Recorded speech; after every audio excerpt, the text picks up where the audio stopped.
आज की क्लास शुरू करने से पहले हम चर्चा कर लेते हैं पिछली क्लास में हमने क्या पढ़ा था। तो पिछली क्लास में हमने एक ये नियम पढ़ा था। एक तो हमने पढ़ा था जीरो वाली जो संख्या है 10, 20, 30, 40, इनका वर्ग जो होता है तो पहले इनका वर्ग कर दो। एक का वर्ग तो एक, तो जीरो की घात 2 है तो 2 जीरो, 2 का वर्ग 4, जीरो की घात 2 तो ये हो जाए 3 की घात 2 9, 2 जीरो, 4 का 16 और 2 1 जीरो की 2 जीरो हो रही है ना, और 3 है तो 3 हो जाएगा। तो अभी हम वर्ग की बात कर रहे हैं तो 2 जीरो वर्ग की बात कर ली थी हमने। इसके बाद अंक 6 और 4 का अगर वर्ग करेंगे, अगर किसी संख्या में इकाई का अंक 6 या 4 है और इनका अगर वर्ग करेंगे तो इनका इकाई का अंक हमेशा क्या आएगा, 6 आएगा। ठीक है, एक चीज़ ये पढ़ी थी हमने। फिर एक हमने ऐसा पढ़ा था कि कोई मान लो अपन एक स्टार बना दें, 3, 2 और 1, तो 1 2 3 4 5 6 है ना। अब ये जो चौखुट बन रहा है, चौखुट इसको पूरा करना है, तो चौखुट पूरा करने के लिए हमको यहाँ 1 यहाँ 2 है ना, एक तो यहाँ पूरा हो गया और ये हो गया, तो ये पूरा चौरस बन गया है। अब चौरस बनाने के लिए कितने अलग से अपने को जीरो लगाने पड़े, 3, 6 और 3 क्या हो गया 9। तो ये हमेशा क्या रहती है, पूर्ण वर्ग संख्या रहती है। ठीक है, मतलब इसको हम 3 गुणा 3 में लिख सकते हैं। इतनी चीज हमने पढ़ी थी। अब आप अपनी मर्जी से 3 की जगह अगर 4 कर लोगे स्टार, तो फिर यहाँ 4 3 2 1। ठीक है, अब सभी जगह 4 4 करना है तो यहाँ 1 जोड़ना पड़ेगा, यहाँ 2 जोड़ना पड़ेंगे, यहाँ 3 जोड़ना पड़ेंगे। तो अब क्या हो गया, 4 4 3 2 1, और फिर ये कितना हो जाए, 4 3 7 2 9 और 1 10, 10 पूर्ण वर्ग नहीं है तो इसके लिए चौरस बनाने के लिए हमने इसमें कितने जोड़े, 3 2 5 और 1 6, 16 पूर्ण वर्ग है। इसको 4 इंटू 4 हम लिख सकते हैं। ये चीज हमने पढ़ी थी। अब आगे हम बढ़ते हैं, उसमें हम देखेंगे वर्ग में और कौन कौन से नियम आपको आ रहे हैं। तो दो वर्ग संख्याओं के बीच में कितनी संख्याएं रहती है, इसके बारे में हम अब इसमें पढ़ेंगे। ठीक है, हमारा टॉपिक क्या रहेगा आज का, वर्ग संख्याओं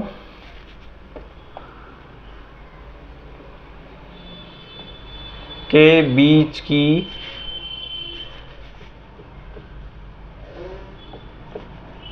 संख्या है। ठीक है, अब सबसे पहले करते हैं अपन 1 की घात 2, तो 1 गुणित 1 तो क्या आता है 1, 2 की घात 2, 2 गुणित 2 तो आता है 4, 3 की घात 2, 3 गुणित 3 9, 4 की घात 2, 4 गुणित 4 16, 5 की घात 2, 5 गुणा 5 25। अब वर्ग संख्याओं के बीच की संख्याएं, इसके और इसके बीच 1 तो आ गया, 2 और 3 है ना। फिर इसके और इसके बीच क्या आ रहा है, 5 6 7 8, इसके और इसके बीच क्या आ रहा है, 10 11 12 13 14 और 15, इसके और इसके बीच क्या आ रहा है, 17 18 19 20 21 22 23 और 24। ठीक है, तो संख्या 1 और 2 की वर्ग संख्याओं के बीच में कितनी संख्याएं हैं, 2। ठीक है, संख्या 2 और 3 कि वर्ग संख्याओं के बीच में कितनी संख्याएं हैं? 1 2 3 4। संख्या 3 और 4 की वर्ग संख्याओं के बीच में कितनी संख्याएं हैं? 1 2 3 4 5 6। संख्या 4 और 5 के वर्ग, संख्या 4 और 5 के वर्ग संख्याओं के बीच कितनी संख्याएं हैं? 1 2 3 4 5 6 7 8। हमारा टॉपिक क्या है? वर्ग संख्याओं के बीच की कितनी संख्या है? क्या वर्ग संख्याओं के बीच की संख्या है तो कितनी होगी? अब यहां पे देखो, एक चीज आपको समझ में आ रही है। पहली संख्या को माना हमने n और दूसरी को मान लिया n से एक अधिक। देखो, एक में एक जोड़ा तो 2, 2 में एक जोड़ा 3, तो मतलब पहली तो एक हो गई n, तो दूसरी क्या हो जाएगी? n+1। जब इनका वर्ग करेंगे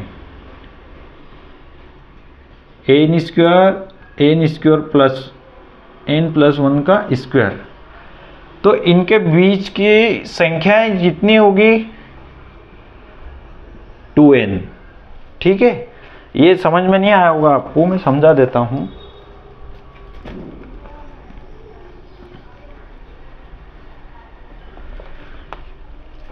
संख्या 1 और ये 2, इन दोनों का करा वर्ग, इनके बीच कितनी संख्याएं होगी? तो ये जो पहली वाली है ना, इसमें 2 का गुणा कर दो, 2n बोला तो क्या हो गया? 2 आया तो 2। अब जैसे 2 और 3 लिया हमने, 2 और 3 के बीच 2 का वर्ग और 3 का वर्ग, इनके बीच कितनी संख्याएं होगी? तो जो पहली वाली है उसमें 2 का गुणा कर दो,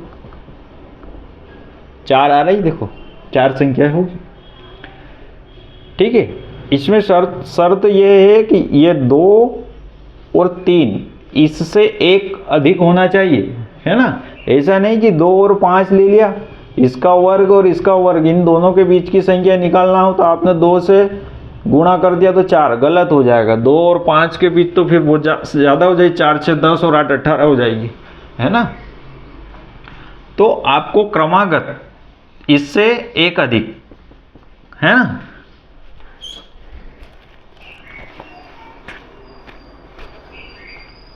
आगे बात समझ में, हमको केवल यही समझना है यहाँ पर कि दो वर्ग संख्याओं के बीच की संख्या है, तो 2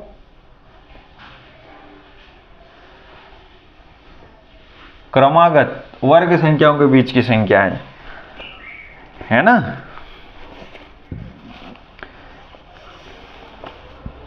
तो अगर आपसे कोई क्वेश्चन पूछ ले, मान लो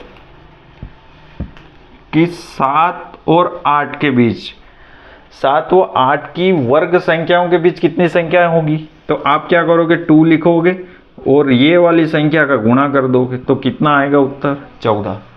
निकाल के देख लेना बोले। 7 का वर्ग 49 और 8 का कितना? 64। तो 49 में 13 जोड़ दो, 14 जोड़ो, 15 जोड़ो, 9 5 14 का 4 हासिल 1, 4 5 और 1 6 64 आ गए। ठीक है, क्योंकि एक ही ज़्यादा है ना तो इसको कम करना पड़ेगा। आई बात समझ में? तो हम कह सकते हैं, जैसे मान लो 8 और 9 के वर्ग के बीच कितनी संख्याएं हैं बताओ, तो आपको कुछ भी नहीं करना है, 2 लिखना है और इसको यहाँ लिख देना है। तो कितना आ गया? 8 दूना 16। तो हम कह सकते हैं संख्या 8 और 9 की वर्ग संख्याओं के बीच 16 संख्याएं होगी, जो पूर्ण वर्ग नहीं है। देखो कोई भी 17 18 19 20 21 22 23 24 कोई पूर्ण वर्ग नहीं है। ये आगे बात समझ में? तो हमारा क्लियर कट टॉपिक था ये कि 2 क्रमागत वर्ग संख्याओं के बीच की संख्या है। 2 क्रमागत संख्याओं के वर्ग संख्याओं के बीच की संख्या है, ये सही रहेगा। ठीक है, जैसे 2 क्रमागत 2 या 3, 2 क्रमागत संख्याओं के वर्ग संख्याओं के बीच की संख्या है, कितनी होगी? तो 2 तो पहले से लिखा, इसका गुणा कर दो तो कितनी आएगी? 4। ये 4। मेरे ख्याल से आपको टॉपिक क्लियर हो गया होगा। कि दो क्रमागत संख्याओं के वर्ग संख्याओं के बीच की संख्याएं आपको निकालना है। तो ये फॉर्मूला है। अब फॉर्मूला में पूरा लिखवाऊंगा तो कोई मतलब नहीं है, मैंने समझा दिया आपको कि दो क्रमागत संख्याओं के वर्ग संख्याओं के बीच की जो संख्याएं हैं वो कैसे निकालते हैं। यदि n एवं n+1 दो क्रमागत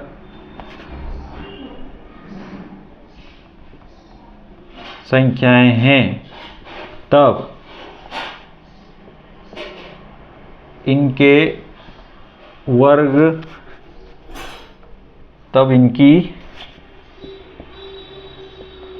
तब इनकी वर्ग संख्याओं के बीच की संख्या 2n होगी। यदि n एवं n+1 दो क्रमागत संख्याएं हैं तब इनकी वर्ग संख्याओं के बीच की संख्या 2n होगी। आ गई बात समझ में। जैसे यदि 4 एवं 5 दो संख्या हो तब, जैसे 4 है तो ये 4+1 लिख सकते हैं 5 को।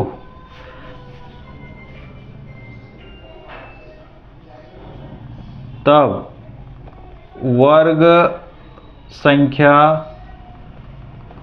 के बीच संख्या बराबर 2 × n, मतलब n कितना आ जाएगा 4 बराबर 8 होगी। टॉपिक मेरे ख्याल से पूरा कंप्लीट हो गया, आपको समझ में आ गया होगा कि दो क्रमागत संख्याओं के वर्ग संख्याओं के बीच संख्याएं निकालना हो तो आपको कुछ भी नहीं करना है, 2 लिखना है, जो पहली वाली संख्या उसमें गुणा कर देना है। तो 2 का × 1 में करें तो 2, ये 2 देखो दो संख्या है। 2 और 3 के बीच 2 का गुणा इसमें करेंगे तो 4, 2 और 3 का गुणा करेंगे तो 6, 4 और 5 में 4 में 2 का गुणा करें तो 8 हो जाएगा। ठीक है। इसके बाद अब हम चलते हैं अगले टॉपिक पर। अगला टॉपिक है आपका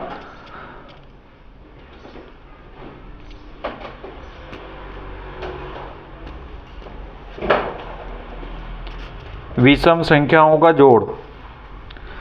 ठीक है, विषम संख्याओं का जोड़।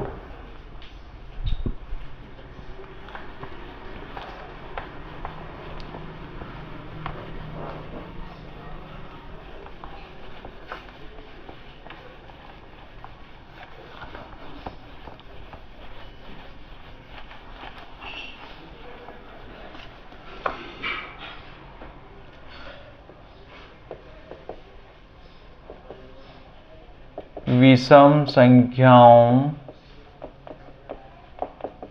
का जोड़।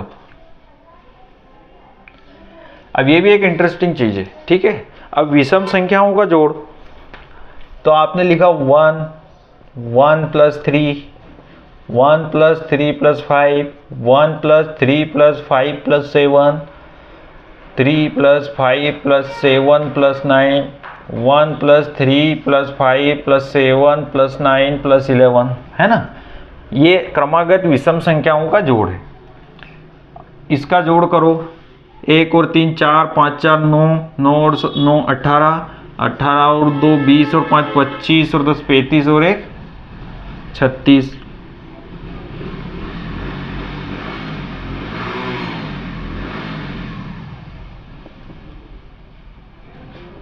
एक 4 9 16। ठीक है, 16 में फिर 9 जोड़ दो तो 16 और 4 20 और 5 25। अब इसमें एक विशेषता दिख रही है आपको, ये सभी संख्याएं क्या है, किसी न किसी का वर्ग है।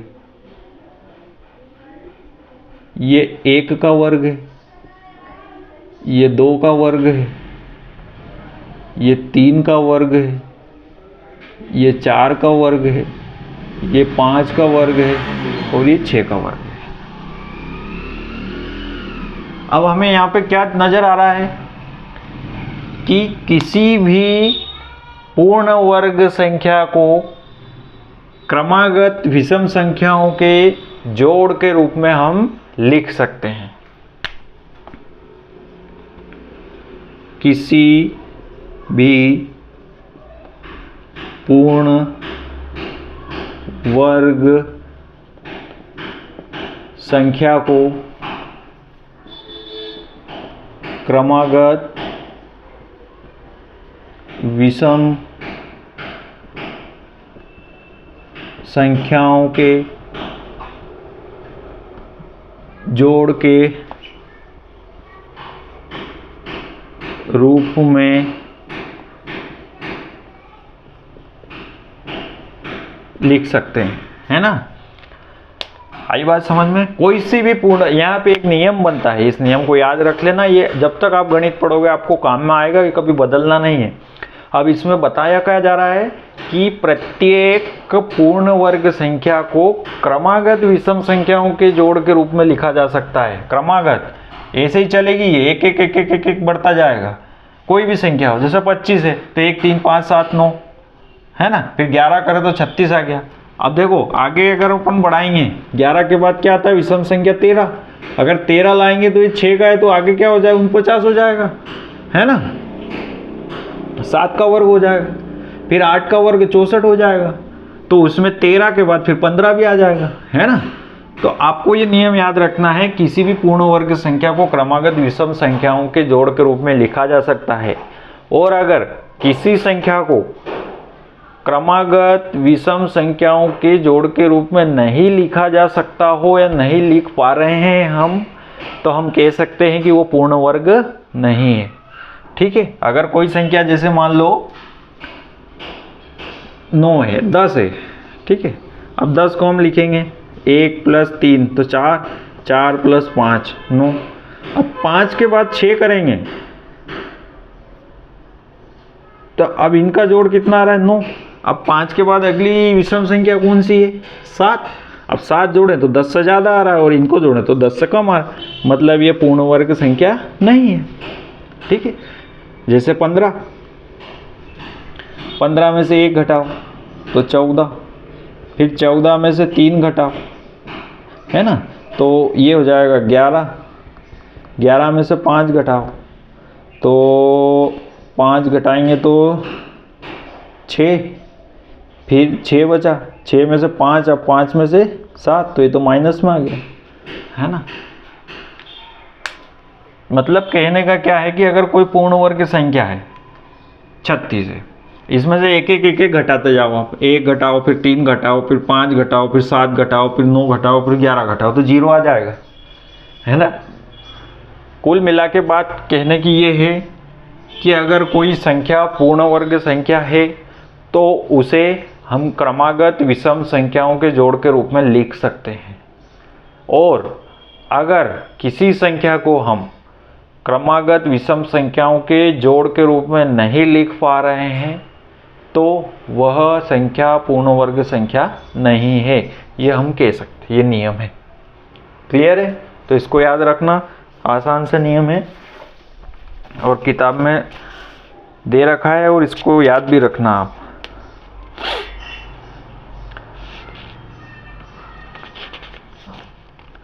अब हम बात करते हैं क्रमागत प्राकृत संख्याओं का योग।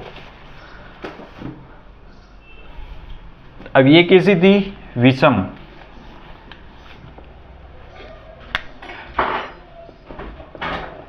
क्रमागत थी, मतलब एक के बाद एक जो आती है वो। अब हम बात करेंगे क्रमागत प्राकृत संख्याओं का योग। अब प्राकृत संख्या क्या होती है, वह संख्या जो 1 से प्रारंभ होकर अनंत तक जाती है, 0 नहीं रहता उनका योग। क्रमागत प्राकृत संख्याओं का योग। ठीक है। 1 + 2 1 + 2 + 3 + 4, तो ये क्या हो जाएगा, 5 4 9 और 1 10 और 5 15, 4 3 7, 3 10, 3 2 6 और 1 7, 2 और 1 3 1। ठीक है, नियम क्या कहता है देखो,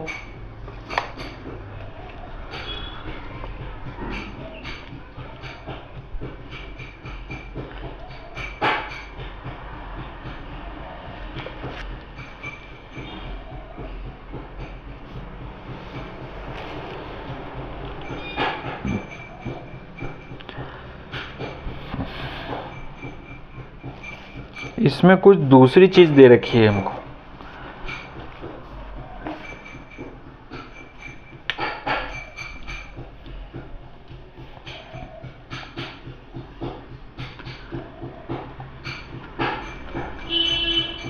किताब में टॉपिक अलग दे रखा है और उसमें बताया अलग है, तो हम जो टॉपिक है उसको सही करते हैं। विषम संख्याओं का वर्ग बताया इनने, क्या है कि विषम संख्याओं का वर्ग, उसमें क्या नियम रहता है।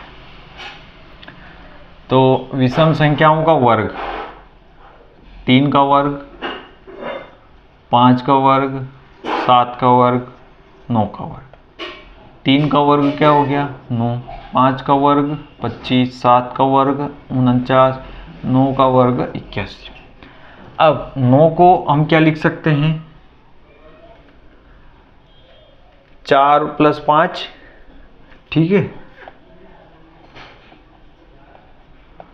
25 को क्या लिख सकते हैं अपन, 49 को क्या लिख सकते हैं, और 81 को क्या लिख सकते हैं अपन, 40 और 1 41।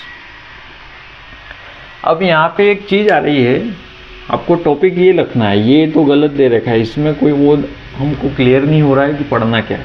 विषम संख्याओं का वर्ग, तो विषम संख्याओं का वर्ग 3 का वर्ग 9, 4 + 9, 5 का वर्ग 25। अगर कोई सम संख्या का वर्ग कर लेते हैं, 4 का वर्ग 16, तो 16 को 8 + 8 है ना, और 6 का लिख लिया तो 36।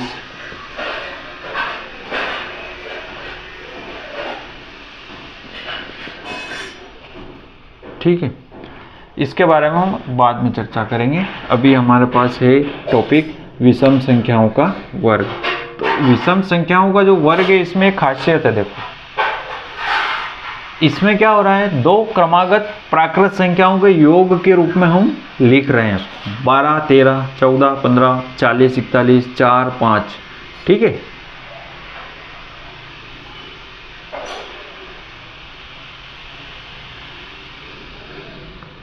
तो यहाँ पे एक नियम आता है, किसी भी विषम संख्या के वर्ग को हम क्रमागत प्राकृत संख्या के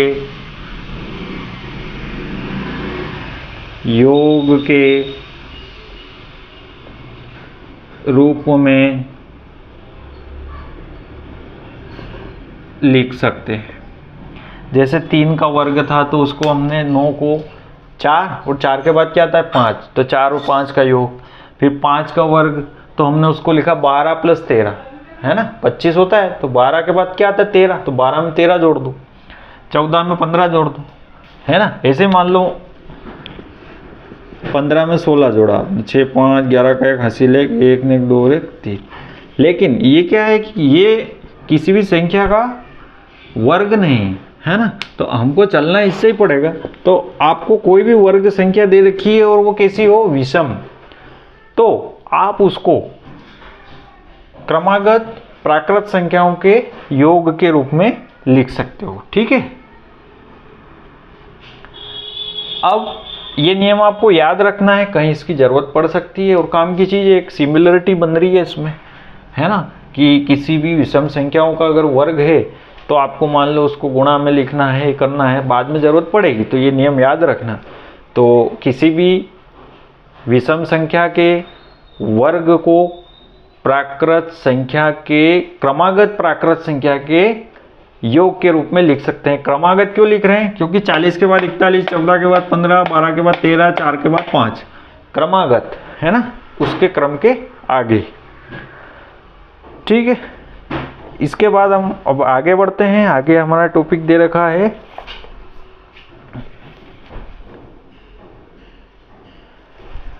दो क्रमागत सम या विषम प्राकृत संख्याओं का गुणनफल।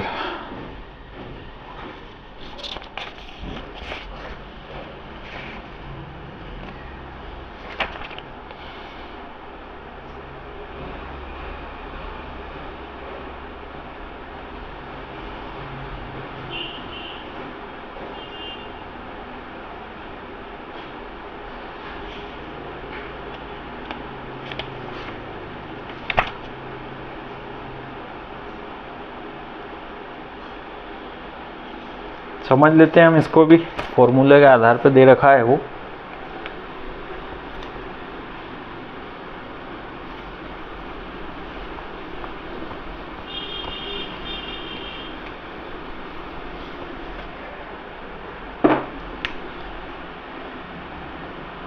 दो क्रमागत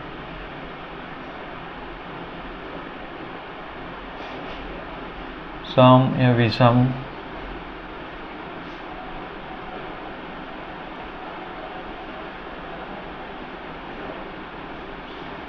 गुणनफल। ठीक है, किताब में उदाहरण देखा आपको,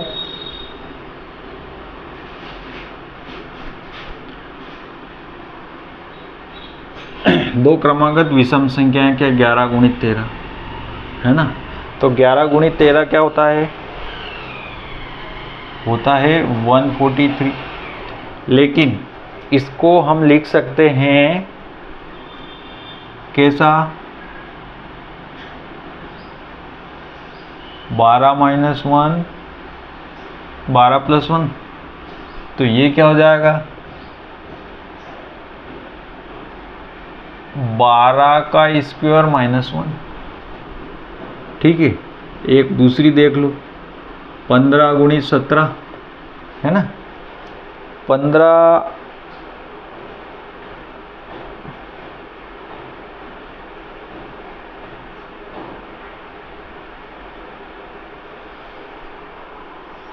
इसमें 13 गुणित 15 दे रखा है, सही है। 13 15 भी ले सकते हैं अपन, 13 के बाद 15 ही आती है। तो 13 गुणित 15 क्या हो रहा है?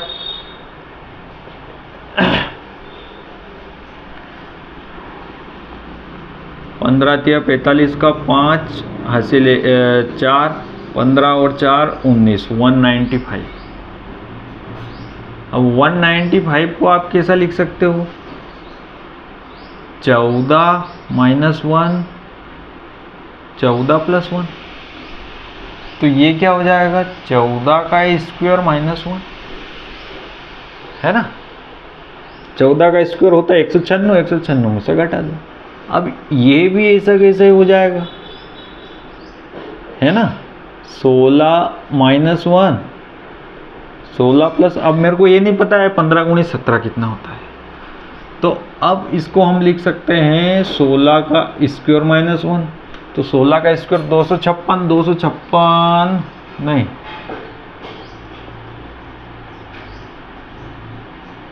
16 956 ही आएगा, है ना। तो ये कैसे बताया? इसका आएगा 255। मतलब कहने का क्या है, अगर ऐसी चीज आ जाए, आपको ये गुणा आ जाए, तो आप क्या करोगे? 13 और 15 में एक 14 जैसा है कि 14 में से एक घटाओ तो 13, और 14 में एक जोड़ दो 15, तो 14 का स्क्वायर कर दो और एक घटा दो, 14 का स्क्वायर करेंगे तो 196 में से 1 घटाए 195। ऐसा कैसे है, इसमें कर दो। 16 का स्क्वायर उसमें से 1 घटा दो, है ना। एक जोड़ 12 का स्क्वायर उसमें से 1 घटा दो, है ना। अगर सम संख्या ले लें, जैसे 4 गुणित 6 करना है ना, तो ये हो जाएगा 5 - 1, 5 + 1, तो 5 का स्क्वायर -1, तो 4 संग 24। तो अगर बड़ी संख्या, छोटे में तो क्या हम डायरेक्ट गुणा कर देते हैं, लेकिन अगर बड़ी संख्या हो तो आप क्या करो कि 5 में से 1 घटाएं 4, 5 में से 1 जोड़े 6, तो 5 का स्क्वायर कर दो, 1 घटा दो, ठीक है। ऐसे ही जैसे मान लो इसका मेरे को पता नहीं था, तो 16 आया, 16 में से 1 करे 15, 16 में 1 जोड़े 17, तो 16 का स्क्वायर कर दो और 1 घटा दो, तो 256 - 1 तो 255, है ना। ये चीज़ें हैं, तो इसको समझ लो। नियम कब लगेगा ये, क्रमागत सम या विषम संख्याओं का गुणनफल। दो क्रमागत सम या विषम संख्याओं का गुणनफल जब करेंगे तो आपको ये नियम लग जाएगा। क्लियर हो गया होगा आपको, ठीक है।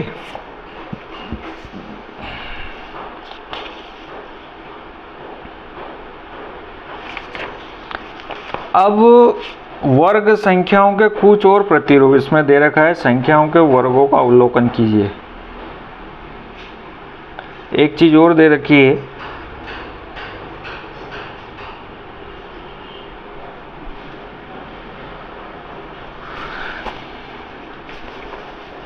इसमें आपको क्या दे रखा है,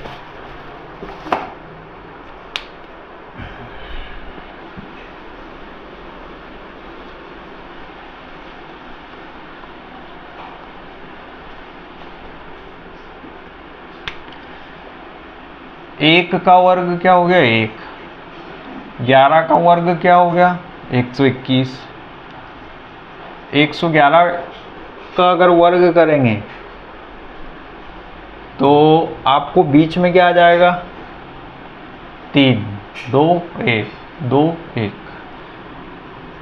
4 बार अगर 111 11 है तो यहाँ पे क्या आ जाएगा, 3 बार है 11 तो 3, 2 बार है 1, कितनी बार है 2 बार तो 2, 1 3 बार, 1 4 बार है तो 4, 3 2 1, 3 2 1, है ना। अब अगर 4 अपन 5 बार ले लें तो यहाँ पे बीच में क्या आ जाएगा 5, 4 3 2 1, इसके बाद 4 3 2 1।